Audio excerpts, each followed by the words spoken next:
Hace unas semanas, el valiente senador del partido Alianza Verde, J.P. Hernández, fue uno de los citantes al debate de moción de censura en contra del ministro de Defensa, Iván Velásquez. El senador, en su extensa presentación ante la plenaria del Senado, insistió en que la situación de seguridad de Colombia es muy grave y ante la incapacidad del ministro Iván Velásquez, que hoy es el jefe de ese ministerio, Colombia se ve seriamente amenazada. Además, el senador recalcó que se hacía necesario que Iván Velásquez abandonara su cargo, pues en nada ha mejorado la situación de orden público del país y muy por el contrario, este gobierno en cabeza de Petro le ha entregado este país a diversas organizaciones armadas, quienes son las que hoy en día ejercen el control total del orden público en Colombia. Ahora bien, como es sabido y desafortunadamente para este país, esta moción de censura al final no logró obtener los votos suficientes por la plenaria del Senado, lo que trajo como consecuencia que este incapaz ministro conservara su cargo, eso sí, no sin antes haber escuchado la tremenda presentación que hizo el senador J.P. Hernández, en la que aplastó políticamente hablando a este incapaz ministro Iván Velásquez. Veamos a continuación un resumen de esta memorable presentación.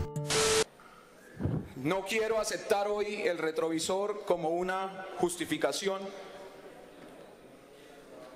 Señor ministro, en campaña, el gobierno al que usted pertenece contaba las masacres y los líderes asesinados con cifras diarias de lo que iba sucediendo. Manifestaban que para que esto se detuviera, ustedes debían llegar a ser gobierno. Incluso recuerdo mucho que Petro llegó hasta prometer que si era presidente en 3 meses desaparecía el ELN.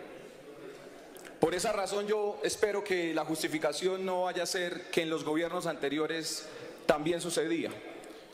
Porque si en algo se comprometieron fue que iban a convertir ese país en una Colombia potencia mundial de la vida y que iban a eliminar todo tipo de violencia criminal y delincuencial de la cual es víctima nuestro país. Nada cambió, ministro Iván Velásquez. Continúan las masacres. Continúa el asesinato de líderes sociales y la solución que muchos han tomado sencillamente es guardar silencio. Ya no sacan los carteles de nos están matando, eso ya no sucede, ya no cuentan las cifras de los líderes sociales asesinados, porque pareciera que estas cifras solamente fueron útiles para llegar al poder. Hoy se están cumpliendo 583 días desde que Gustavo Petro llegó al gobierno y miren las cifras. Según Indepaz tenemos 137 masacres con 438 víctimas al día de hoy y 300 líderes asesinados. Ayer asesinaron un líder social. Y ministro, yo le reconozco que cuando usted llegó al Ministerio de Defensa ya existían las FARC, ya existía el ELN, ya existía el Clan del Golfo y decenas de grupos delincuenciales. Pero su obligación como ministro de Defensa ante estas organizaciones terroristas y delincuenciales es liderar en conjunto con la fuerza pública estrategias claves, ministro, y contundentes para poder derrotar a esos grupos terroristas.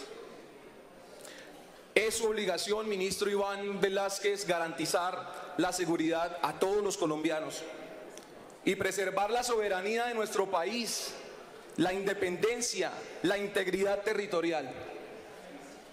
Pero lo que estamos viendo es todo lo contrario y yo hoy se lo voy a demostrar con pruebas. Su Ministerio de Defensa ha permitido que nuestros territorios estén siendo velozmente tomados por diferentes grupos terroristas que cada vez ganan más y más y más territorios. Su Ministerio de Defensa, ministro Velásquez, está permitiendo que nuestros niños sean reclutados, adoctrinados e instrumentalizados por los grupos guerrilleros. Y de una manera impresionante, que ya vamos a ver las cifras y las pruebas. Su ministerio está permitiendo el debilitamiento de nuestra fuerza pública, tanto militares como policías, fuerzas armadas. Y ya vamos a ver las pruebas. Su Ministerio de Defensa está permitiendo que nuestros policías y militares sean humillados, maltratados, expulsados de las comunidades, heridos y hasta asesinados. Y es que cuando le tomamos una radiografía a nuestro país, nos encontramos que de los 32 departamentos, ministro, yo quisiera que usted observara esa pantalla, se lo pido con respeto. Cuando observamos los 32 departamentos, ¿sabe en cuántos tenemos a grupos armados haciendo presencia? En todos, ministro. En los 32 departamentos tenemos grupos armados y terroristas como el Clan del Golfo, el ELN, las disidencias u otros grupos armados delincuenciales. El Clan del Golfo está en 392 municipios, las disidencias en 301 municipios, el ELN tiene presencia en 224 municipios y otros grupos de crimen organizado en 195 municipios. Hoy, mientras nosotros vemos un silencio a lo que está ocurriendo, los colombianos en su casa se dan cuenta del banquete criminal del que está siendo víctima Colombia. Por ejemplo, las disidencias de la FARC con las que el gobierno de Gustavo Petro está dialogando y que a propósito se burlan de esos diálogos, hacen cosas como estas. En Caquetá, un retén ilegal, fácilmente paran decenas de vehículos y los grafitean, haciendo un posicionamiento de territorio, marcando territorio, amedrantando y avanzando en las diferentes zonas del Caquetá. El norte de Santander, mire cómo paran los vehículos en norte de Santander, los requisan y les piden una extorsión para dejarlos movilizar, y ahorita les voy a demostrar cómo. Tienen tanto control estos criminales del territorio que ahora realizan los funerales en plena vía pública. En las carreteras de los municipios salen a velar a sus guerrilleros. Patrullan por las calles, como lo vamos a ver ahorita en dos videos. El de la izquierda en Convención, ya se tomaron Convención y lo patrullan normal. Y en el otro lado, en el municipio de Nariño, Cumbitara. A mí lo que me hace sorpresa es escuchar ahorita a un senador de gobierno denunciando cómo decenas de campesinos han tenido que huir de sus territorios por presencia de estos grupos terroristas. O sea, esto no es un tema de partidos e ideologías o de que aquí estamos haciendo oposición, es que es un tema de inseguridad crítica que está viviendo el país, que ellos son los que están haciendo control sobre la zona y que son ellos los que mandan en ese territorio. Ojo, porque aquí vamos a empezar a hilar algo tremendo que está pasando en estos momentos en nuestro país. Hace poco vimos en Jamundí Valle cómo retuvieron a un grupo de ciclistas. Ya los ciudadanos no pueden salir a hacer reporte, por lo menos no en Jamundí Valle, porque los retienen y les piden documentación estos guerrilleros. Ahí mismo en Jamundí se ha establecido casi que un gobierno con el que inauguran carreteras que a propósito están siendo usadas para ellos transportar armas y droga. Inauguran también estaciones de gasolina que son atendidas por los propios guerrilleros con sus armas. O por lo menos en el Nariño, inauguran obras de infraestructura con cura y virgen a bordo. Oficial, todo muy organizadito. En Tolima y en Arauca, las disidencias están citando a conductores con estos panfletos, mire. Permítame leer: señores transportadores, mesas cívicas de Fortul, para que se presenten el día de mañana a las 7 a.m. El que falle será motivo de inmovilización de su vehículo, acatar la orden. Los conductores reciben este panfleto, van a esa citación porque les toca, si no los matan. Y encuentran en la citación, en la reunión, que les entregan un carnet. Esto está pasando en varias regiones del país. Con ese carnet ya pueden pasar y en el carnet dice cuánto le están entregando a estos grupos guerrilleros. Por lo menos en este caso, el 28 de febrero, 1 millón, Camilo. Es un ejemplo del carnet que ellos están recibiendo.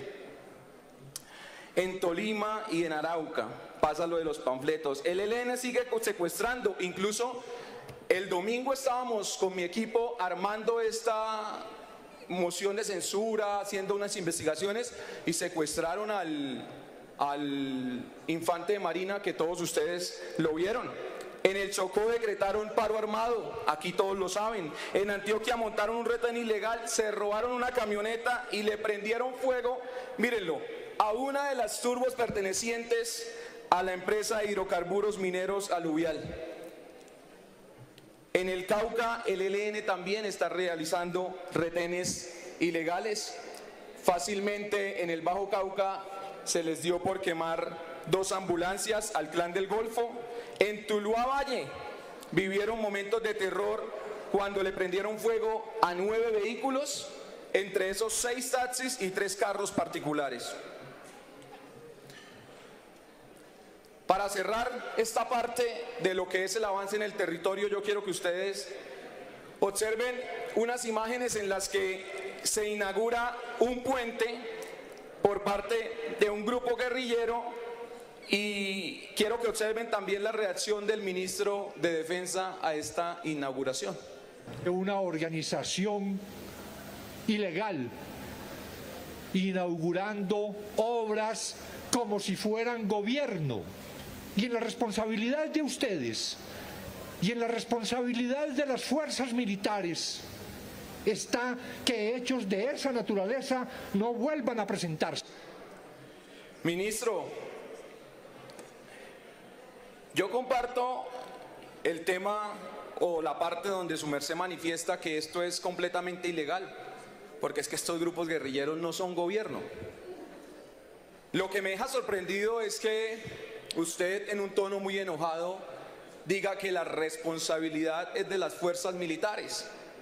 Puede que tenga razón, ministro, pero yo le pregunto, ¿cómo hacen las fuerzas militares para impedir que una obra como esa sea inaugurada por unas disidencias de las FARC cuando tienen una orden directa de no realizar ninguna operación militar ofensiva? Ahora, yo no estoy diciendo que tengan que llegar y abrir fuego para que se vayan estos señores y no hagan esta inauguración. Pero les pregunto, ¿ustedes creen que las fuerzas militares van a llegar a ese puente y le van a decir a estos guerrilleros que se vayan y ellos van a decir, sí señores, qué pena, estábamos aquí incomodándonos, vamos? No. Ministro, que se estén inaugurando obras no es, como usted lo dice, responsabilidad de las fuerzas militares, es consecuencia de la permisividad y los espacios que estos grupos guerrilleros han visto por parte de este gobierno. Quiero hablar del debilitamiento que están sufriendo nuestras Fuerzas Armadas. Hoy nuestra fuerza pública está siendo debilitada de muchas maneras. Yo diría que uno de los principales debilitamientos que han tenido nuestros militares ha sido los famosos decretos que ordenan la imposibilidad de realizar operaciones militares ofensivas contra la guerrilla. Y aquí podemos volver a el ejemplo que veíamos ahorita de cómo inauguran ya obras en los territorios. Han debilitado la moral de nuestros uniformados. En diferentes ocasiones nuestros uniformados han sido víctimas de secuestros, no cercos humanitarios, secuestros, maltratos, insultos, agresiones. Los expulsan como si fueran cualquier cosa. Pero venga, ¿por qué la comunidad está haciendo eso? Por el mismo fortalecimiento de estos grupos guerrilleros que le dicen a los habitantes lo siguiente: o ustedes salen a ejercer esa presión para expulsar a los militares, o nosotros le quitamos su vivienda. Y si se ponen de muy bravitos, pues ya saben lo que les pasa. Son las palabras que audiblemente denuncia una víctima de esos grupos guerrilleros. Hoy tenemos a varios integrantes de la fuerza pública pidiendo el retiro, otros ya se han ido y otros lamentablemente han sido asesinados, y ahí es donde tenemos un pie de fuerza cada día más debilitado. La seguridad nacional se ha puesto en un riesgo impresionante. Esa decisión del presidente Gustavo Petro de romper relaciones comerciales con Israel, no crean ustedes que nos va a salir tan barata y que no nos va a traer graves consecuencias. La relación comercial que están rompiendo con Israel es de 40 años, senadores. 40 años de relaciones comerciales. Y en temas de defensa y de seguridad nacional, Israel ha jugado un papel importantísimo en nuestro país. ¿Qué se estará tramando el gobierno al romper relaciones comerciales con un aliado tan importante como Israel? No solamente Israel nos ha vendido armamento, equipos, naves, sino que también ha prestado un servicio de mantenimiento y capacitación internacional a nuestros hombres.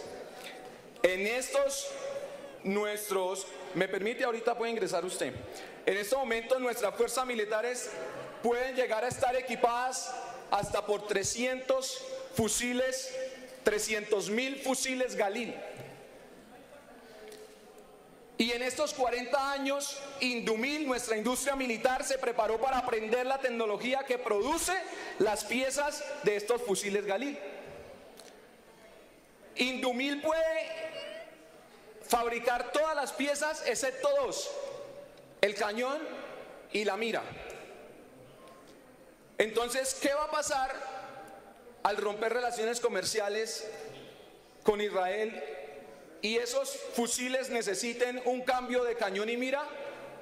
Pues entonces tendremos cerca de 300.000 fusiles, que son los que tienen nuestras fuerzas armadas, obsoletos. Dos opciones: o contratar nuevamente con Israel o echarlos a la basura. Segundo, cuando yo digo que Indumil puede fabricar diferentes piezas de estos fusiles Galil, es porque en ese acuerdo comercial Indumil se los vende a Israel. Indumil los fabrica y le vende esas piezas, excepto la mira y el cañón, a Israel. Israel se los vende a diferentes países de África y otros países aliados. ¿Y ustedes saben de cuántos son las ganancias? Pueden llegar a ser cercanas a 8.000 millones de dólares al año. Estaríamos perdiendo no solamente seguridad, equipamiento, sino también económicamente una pérdida grandísima. Tenemos cerca de 7.000 fusiles Tabor, que son provisión también de Israel. Cerca de 7.000 ametralladoras Negev.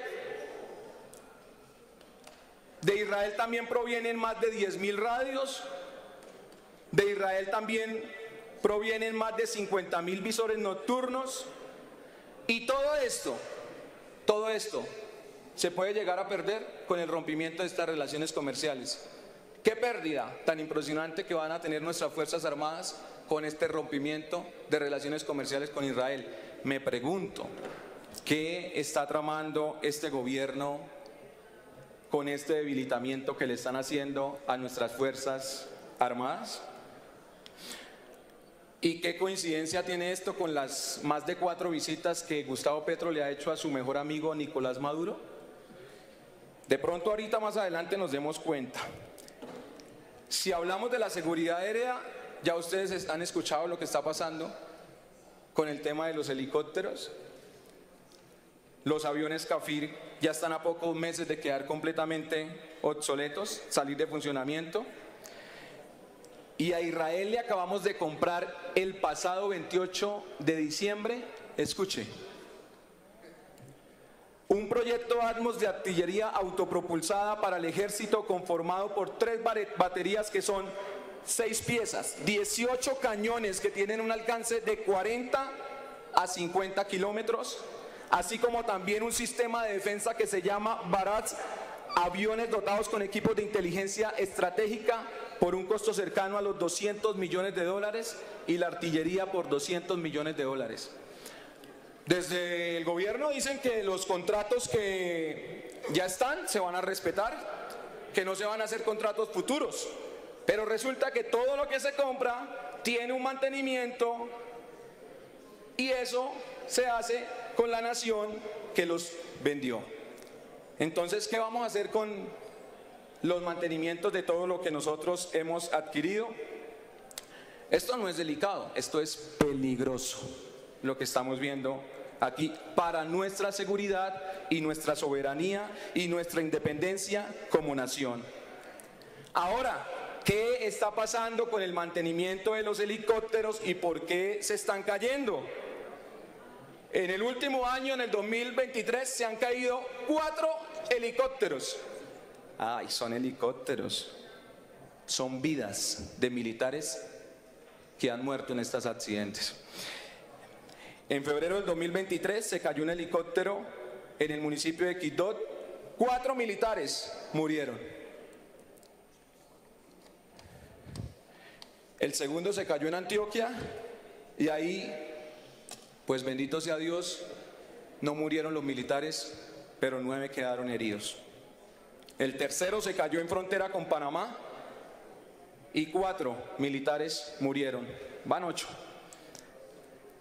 Y el último se cayó el 22 de febrero, no ha pasado un mes, y 4 uniformados murieron. 12 uniformados. ¿Qué está pasando con los helicópteros en los que estamos montando a nuestras fuerzas armadas que se están cayendo y por consecuente están falleciendo nuestros militares? Los hechos violentos en las comunidades en contra de la fuerza pública se han exacerbado. Ahí vimos en Cajibío y Caloto, Cauca, en donde la población está siendo instrumentalizada, ya lo dije anteriormente, para sacar a las tropas del ejército. Hay una imagen de un soldado, no sé si está ahí, pero yo sé que todos aquí la vieron, en la que le rajan su cabeza en la parte posterior con un machete, abierta su cabeza. Ministro, otra pregunta que le quiero hacer es, ¿qué ha pasado con la persona que le rajó la cabeza a ese militar? Yo supongo que debe estar capturado y judicializado. No sé, supongo. Porque es que desde el Ministerio de Defensa hay una oficina de derechos humanos. Y esa oficina de derechos humanos, cada vez que se da de baja a un guerrillero, a un terrorista, a un asesino, la oficina de derechos humanos sale a hablar sobre esas bajas. ¿Qué hace la oficina de derechos humanos, por ejemplo, en el caso de este soldado al que le rajaron la cabeza? Quiero saber qué ha pasado con esa persona que, según yo, debería estar pudriéndose en una cárcel. La Defensoría del Pueblo ha indicado que los confinamientos, las sazonadas y las organizaciones criminales como las que vimos en Caloto, Cauca, se han incrementado en el país. En el 2023, 223 actos terroristas se vivieron en el territorio nacional. ¿Qué está pasando desde el Ministerio de Defensa? Y yo quiero preguntar si aquí está ocurriendo un tema de omisiones que también me parece grave. Todos los colombianos hemos visto lo que le está pasando a nuestras fuerzas militares, pero yo quiero recordar algo. En el marco legal, las fuerzas militares y de policía tienen el deber constitucional de proteger la vida, honra y bienes de los ciudadanos. Y ojo a esto que voy a mencionar a continuación, porque todos los comandantes de las Fuerzas Armadas esto lo deben tener muy claro. Voy a esperar un momento que terminen acá. ¿Cómo vamos? ¿Bien? Gracias. Todos los comandantes deben tener algo muy claro, y es que el artículo 6 de la Constitución dice lo siguiente: senadores, artículo 6 de la Constitución: Fuerzas Armadas, escúchenme. Fuerza Pública, escuchen esto que es importante. Artículo 6 de la Constitución. Los particulares solo son responsables ante las autoridades por infringir la Constitución y las leyes, o sea, nosotros, los particulares, los colombianos. Los servidores públicos, o sea, las fuerzas. Yo soy servidor público. Los colombianos, los particulares, solo son responsables ante las autoridades por infringir la Constitución y las leyes. Los servidores públicos, escuchen, lo son por la misma causa y por omisión o extralimitación en el ejercicio de sus funciones. Es importante que todos los integrantes de la fuerza pública me estén escuchando y entiendan que tienen que cumplir el artículo 6 de la Constitución. Ay, senador, pero es que hay un decreto en el que se nos prohíbe a nosotros disparar. Artículo 4 de la Constitución. La Constitución es norma de normas. En todo caso de incompatibilidad entre la Constitución y la ley u otra norma jurídica, ojo, se aplicarán las disposiciones constitucionales. Así es que no puede ser que hoy la vida de las fuerzas militares esté en peligro. No puede ser que hoy las comunidades estén siendo tomadas por grupos guerrilleros y entonces la fuerza pública se tiene que dejar matar, los soldados se tienen que dejar rajar la cabeza con un machete, los policías se tienen que dejar asesinar y aparecer tirados en una alcantarilla como las imágenes que hemos visto, y no pueden hacer nada porque sencillamente desde la presidencia y el Ministerio de Defensa le han dicho que no pueden disparar. Pues el artículo 6 de la Constitución los obliga a cuidar esta nación y a no caer en la omisión. Y el artículo 4 les deja claro que la Constitución está por encima de cualquier ley o de cualquier norma jurídica. Hoy, señor ministro, quiero cerrar mi intervención haciéndole algunas preguntas.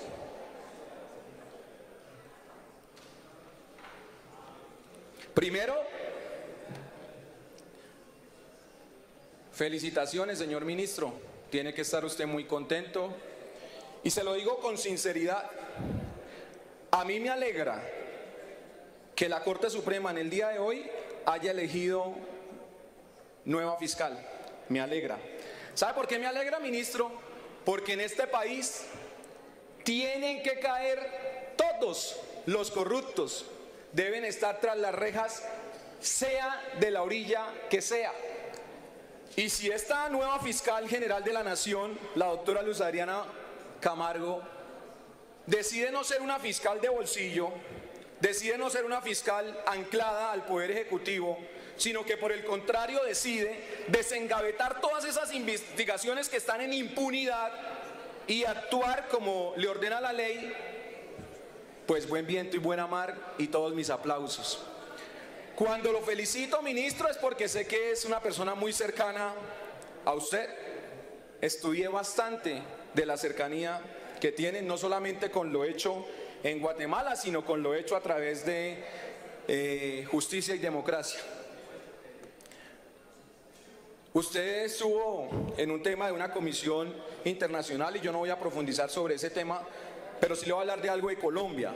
Y es, señor ministro, ¿es cierto que el director de la Justicia Penal Militar pagó cerca de 250 millones de pesos para que le hicieran un estudio con el fin de apoyar su idea de una comisión como la que usted dirigió y con la cual trabajaron en Guatemala?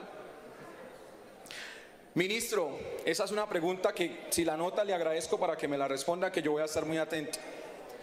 El bandido narcodictador, tirano, cómplice de asesinatos, buscado por Estados Unidos, Nicolás Maduro, tiene hoy como grandes aliados a unos paramilitares armados a los cuales le llaman colectivos. Otra pregunta que le tengo, ministro, que de pronto le puede parecer extraño. ¿Es cierto que en varias de las conversaciones que ustedes han tenido, ministro de Defensa, han mencionado la posibilidad de crear unas unidades vinculadas a la defensa civil de Colombia? ¿Es cierto que esas unidades, ojo con esto, escuchen senadores, es cierto que esas unidades que ustedes han mencionado que pueden llegarse a crear y a unirse a la defensa civil de Colombia van a estar conformadas por desmovilizados, integrantes de la primera línea, integrantes de la Guardia Campesina o de la Guardia Cimarrona? Le pregunto, ¿eso es cierto? Y si es cierto, ministro, ¿las piensan armar como Maduro armó los colectivos en Venezuela? Anote esa también, con respeto se lo pido para que me lo responda, ministro.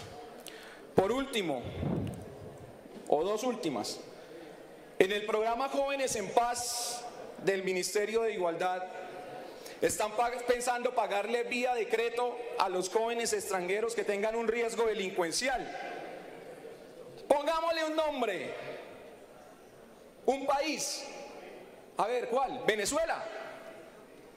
Están pensando pagarle a jóvenes venezolanos que estén en riesgo delincuencial un dinero de libre destinación. Yo arreglo la pregunta, ministro, ¿están pensando pagarle a los integrantes del Tren de Aragua a través de ese fondo de Jóvenes en Paz? Y la última, ministro, con todo lo antes mencionado y lo que van a mencionar mis compañeros a continuación, ¿no considera usted, ministro, de que el Ministerio de Defensa le ha quedado grande y que la seguridad de Colombia bajo su ministerio se ha perdido? Ministro, ¿no ha pensado en la posibilidad de abandonar su cargo y dárselo a alguien que en realidad se apriete el pantalón y decida enfrentar a estos terroristas como corresponde?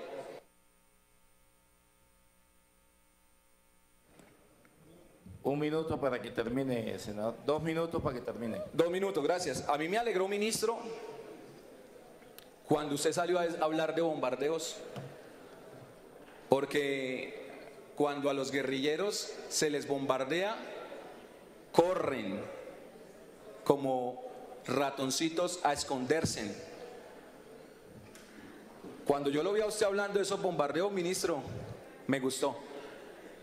Lo único es que no me gustó cuando mencionó, no bombardearemos lugares, ahora, no porque esté de acuerdo con que se haga, ojo, le aclaro antes de mencionarlo, sino porque, ministro, si hilamos todo el tema de reclutamiento de menores, cuando usted manifiesta que no se bombardearán, y estoy completamente de acuerdo que no se bombardeen lugares donde hay menores, ¿no es esta una idea, ministro, para todos los grupos guerrilleros para que sencillamente cojan a los niños como escudos humanos y se protejan?